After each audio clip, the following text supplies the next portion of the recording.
बिस्मिल्लाहिर्रहमानिर्रहीम। अस्सलामुअलैकुम। आज हम जो मेडिसन डिस्कस करेंगे वो कैंथ्रेस है।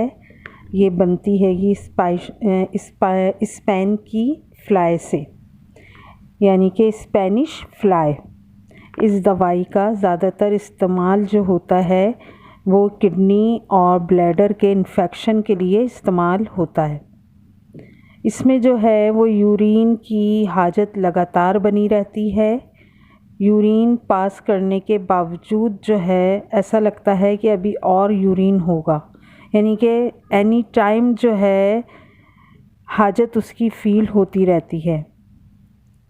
वैसे ही यूरिन कर चुकने के बाद भी जो है हाजत बनी रहती है।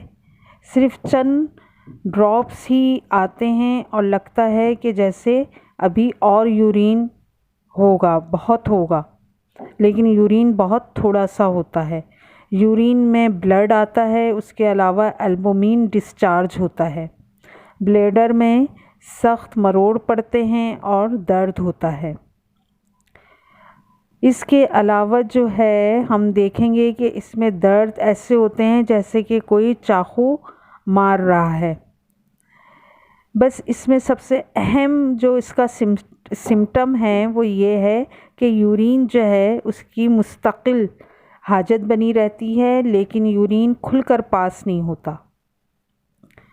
दर्द गुर्दे के साथ पूरे एब्डोमेन में भी दर्द होता है।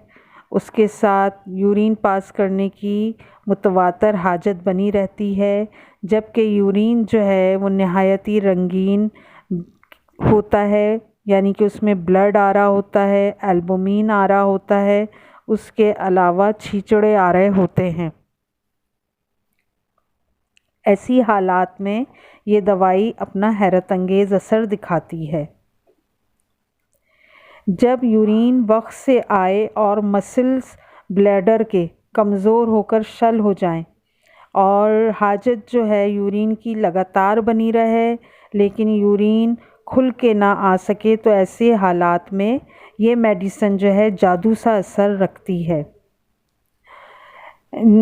लेडीज़ हों, यानी कि ख़वातीन हों या मर्द, सब में जो है सेक्सुअल डिज़ायर बहुत ज़्यादा होती है, जिसके बाइस नींद नहीं आती। अगर हम प्लॉरसी में भी देखें तो ये दवाई को याद रखना चाहिए कि इसके अंदर रतुबती झिल्लियाँ जो होती हैं उनसे रतुबत जो है डिस्चार्ज होता है, दम घुटने का एहसास होता है, कफ होता है, दिल की धड़कन बहुत ज़्यादा होती है और ऐसा लगता है जैसे अभी पेशेंट जो है वो बेहोश हो जाएगा। पेशेंट को पसीना बकसरत आता है, लेकिन यूरिन जो है वो बहुत कम मिक़दार में डिस्चार्ज हो रहा होता है। इसके अलावा हम इंटेस्टाइन को देखेंगे तो उसमें भी जो है ये दवाई बहुत फ़ायदा करती है, जबकि स्टूल में छींचड़े डिस्चार्ज हो रहे होते हैं। बाज़ औक़ात जो है बिल्कुल प्योर ब्लड आ रहा होता है, कभी कभी ब्लड मिला हुआ स्टूल आता है और सख्त मरोड़ पड़ रहे होते हैं। पूरे एब्डोमेन में और एनस में जलन का एहसास होता है। उसके अलावा जो है ऐसा मालूम होता है कि उसमें बर्निंग भी हो रही है और ब्लैडर जो है उसमें भी बर्निंग का एहसास होता है। ये मेडिसिन जो है वो एक्जिमे के लिए और उसके अलावा फेल्पा के जो क्रॉनिक अमराज हैं उनमें भी नहायत कारआमद है। जबकि तमाम जगह पे दर्द महसूस होता है, जलन होती है और स्किन पर छाले निकले होते हैं। ख़वातीन के लिए भी ये दवाई बहुत मुफीद होती है उस वक्त जबकि यूट्रस के अंदर जो है फ़ीटस मर चुका हो या गोश्त के लोथड़े जो हैं वो यूट्रस के अंदर हों और बाहर ना निकलते हों, उनको बाहर निकालने के लिए ये दवाई दी जाती है। जरियाने खून में भी ये दवाई बहुत सूदमंद है, जबकि ब्लड जो है वो कहीं से भी आ रहा हो, नोज़ हो, एनस हो, इंटेस्टाइन हो या ब्लैडर हो। जब जिस्म का कोई हिस्सा आग गर्म पानी या दीगर गर्म चीज़ों से या तमाज़ाते आफ़ताब से झुलस गया हो, उसमें जलन होती हो और बहुत ज़्यादा तपकन होती हो, आराम की खातिर जो है पेशेंट उस पर ठंडी अशिया लगाए, लेकिन उसको लगाने के बाद सोजिश जो है वो बढ़ जाती हो, तो इस दवाई को हम अंदरूनी और ख़ारजी तौर यानी कि इंटरनल और एक्सटर्नल दोनों तरीक़ों से इस्तेमाल कर सकते हैं। इसके जो है हम बेसिक सिम्टम जो देखें तो तमाम जिस्म पे जो है दर्दें होती हैं, जलन, हर हिस्सा जिस्म का जो होता है उसमें जलन महसूस होगी, पेशेंट को हर शय से नफ़रत होगी, खाने पीने और तंबाकू नोशी से। थोड़ा सा पानी पीने से भी ब्लडर में दर्द बढ़ जाता है, पेशाब की हाजत लगातार बनी रहती है और सिर्फ चंद ड्रॉप्स ही डिस्चार्ज होते हैं।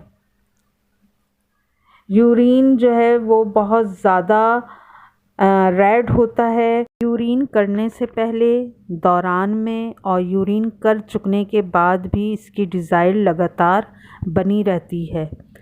ब्लैडर में जो दर्दें हैं वो नाकाबिले बर्दाश्त होती हैं और पहले भी मैं आपको बता चुकी हूँ कि इसके यूरिन में जो है कभी कभी ब्लड भी आता है। सूरज की किरणों के बाइस जो है जलनदार फुंसियाँ निकल आती हैं। कॉफ़ी पीने से मैदा, इसका उसके अलावा लीवर, एब्डोमेन में बहुत से कंप्लेंट पैदा हो जाते हैं। जैसे कॉफ़ी पीने से जो है वो ब्लैडर में दर्द शुरू हो जाता है। अगर हम इसका माइंड देखेंगे तो दिमाग में जलन होगी, ऐसा महसूस होगा कि गोया दिमाग में उबलता हुआ पानी पड़ा है। सर जो है चकराएगा, खुली हवा में तकलीफ़ ज़्यादा होगी, आँखों में जलन होगी और चीज़ें जो हैं वो ज़र्द रंग की नज़र आएंगी। हम इसके अगर गले को देखें तो गले में सोजिश होगी और ऐसा महसूस होगा कि पूरे गले में जैसे आग लगी हुई है। हलक जो है वो बिल्कुल मिला हुआ होगा तालू से और मुंह में छाले होंगे। प्यास तो बहुत होगी, लेकिन हर पीने वाली शय से जो है पेशेंट को नफ़रत होगी। उसके अलावा जो है प्रेगनेंसी में कह लें यानी कि डिलीवरी में जो है प्लेजेंटा जो है अगर वो अंदर रुक जाए तो उसको बाहर निकालने में ये दवाई अपना बहुत अच्छा असर रखती है। डिलीवरी के बाद यूट्रस में सोजिश हो गई हो और उसके साथ ही ब्लैडर में भी वर्म हो या ओवरीज़ में जलनदार पेन होते हों और उनको छूने से जो है ये तमाम मकामात बहुत दुखते हों, उसके लिए भी ये दवाई बहुत अच्छी है।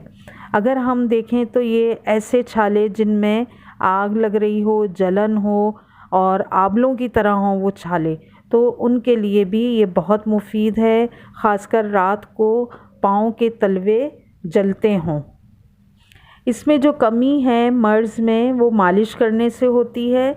अगर हम देखें इसकी खुराक तो आप देखें कि ख़ारजी तौर पे यानी कि एक्सटर्नल तौर पे अगर हम देखेंगे तो 1x डाइल्यूशन को पानी में डालकर या उसकी मरहम बनाकर इस्तेमाल कर सकते हैं। जले हुए मकाम पर छाला पड़ने से पहले या जब कि छाला पड़ चुका हो तो ये दवाई लगाई जाती है। अगर स्किन फटी ना हो तो इस दवाई को हम सलोशन में तैयार करके रुई में भिगोकर हम उसके ऊपर लगाएंगे तो इससे दर्द में काफ़ी आराम आता है और छाले भी नहीं पड़ते। अगर स्किन फट चुकी है तो इस दवाई को उबले हुए या डिस्टिल्ड वाटर में डालकर रुई के साथ ऊपर लगाएं तो आप देखेंगे कि पेशेंट को काफ़ी आराम होगा और उसकी जो स्किन है वो सेहतमंद होना शुरू होगी।